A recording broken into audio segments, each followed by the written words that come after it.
I have to focus on production before I can attract agents. It's going to take away from me and what I'm doing.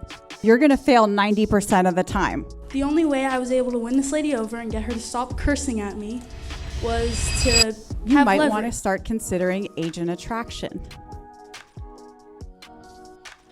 So why Jessica Nelson? Pace Morby, Aaron Novello, why is this redheaded gal up here?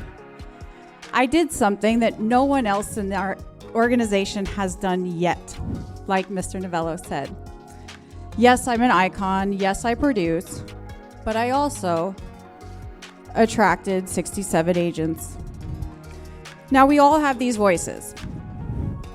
I have to focus on production before I can attract agents. It's going to take away from me and what I'm doing.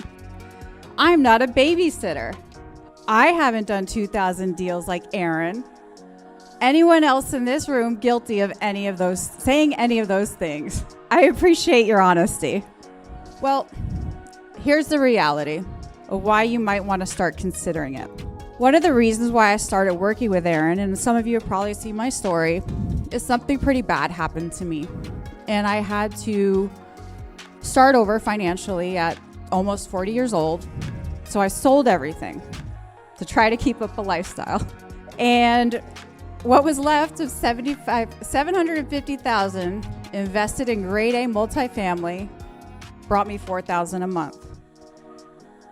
First of all, we just learned from Justin, it takes a lot of money to get to $750 saved, no?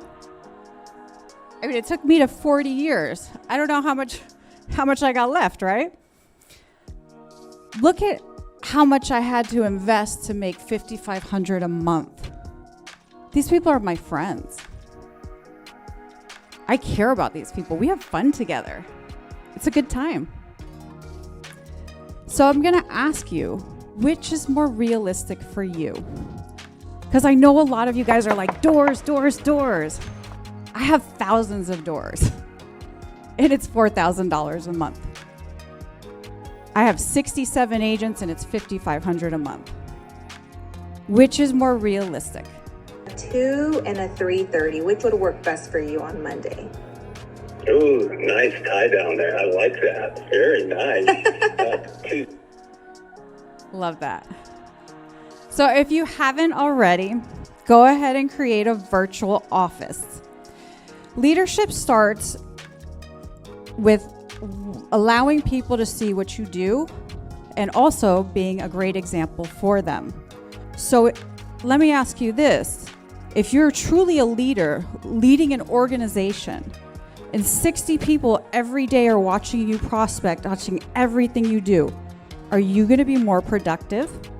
Oh, so that voice, it's going to take away from my business. That thing is false. No way. Here's the other thing. All of us actually do more deals together because that gal Vivian, I don't think she's here, but if you have the opportunity to meet her, she's amazing.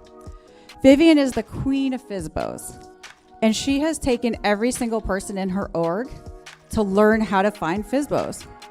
She shows them how to talk to them. She shows them how to get the listing signed. She shows them how to sell it. She's doing more deals, they're doing more deals, and they bring her leads. Everyone makes more money. Does that sound like the type of collaboration you'd like to get into? Everyone awake? So I think you guys are kind of getting the point. You're going to want to create a space where people in any geographic region can get access to you and you can lead them. And it also holds you accountable and all of you can do more deals together. What if they see me fail? Aaron, sir, your best year, how many homes did you list that year? Okay, so what you're saying is to be in the Real Estate Hall of Fame, you have to bat 100. Okay, so to get into the Baseball Hall of Fame, you can bat 300, but to become Aaron Novello, you're gonna fail 90% of the time. When people see you fail, you give them permission to start. How many people in here have call reluctance? I'd like to bring someone to the stage, please. Kenzie, clap it up for my daughter.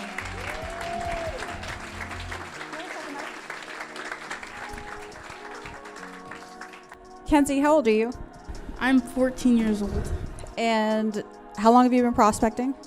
Since I was like 10 or 11. How did you get over, in all seriousness, how did you get over call reluctance?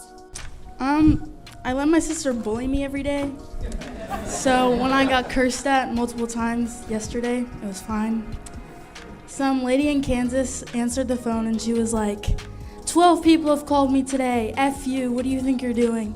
My mom will kill me if I drop the F-bomb right now. So she was like, how dare you call me? And I was like, I'm so sorry that this many people are calling you. Do you have the number of whoever owns this property? And I'll take yours off. So basically, the only way I was able to win this lady over and get her to stop cursing at me was to have leverage. If I got what I wanted, she would no longer have all these people calling her, so she wouldn't have to drop the F-bomb multiple times a day. So I think the way I got over my fear was realizing that if I leverage, I can win these people over and they won't need a reason to get mad at me or curse at me. And I don't know, I think if you just go in there and you think, okay, they're gonna yell at me, I'll deal with it. Or if you have the confidence to say, okay, you're mad at me, I didn't do anything to you, deal with it.